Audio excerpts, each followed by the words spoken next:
How did the peace settlement at Versailles continue to haunt the 20th century? Well, Woodrow Wilson went to Versailles at the end of World War One, hoping to create what he had been calling for, a peace without victory, a peace that would make the world safe for democracy. Unfortunately, America's allies had their own aims and interests. The British, the French, they wanted to punish Germany. They wanted to get reparations from Germany for all the losses, deaths, economic disasters suffered in World War One. They were not interested in political self-determination for their colonies. They wanted to absorb Germany's colonies into their own empires.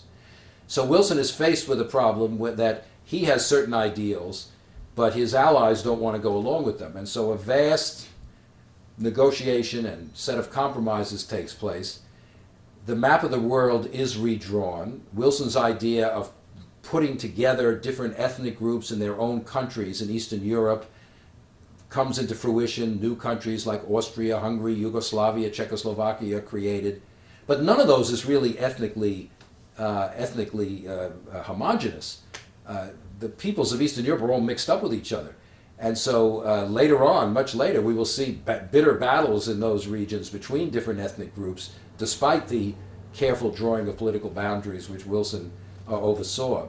Moreover, in the rest of the world, Versailles sows the seeds of future conflict and disaster.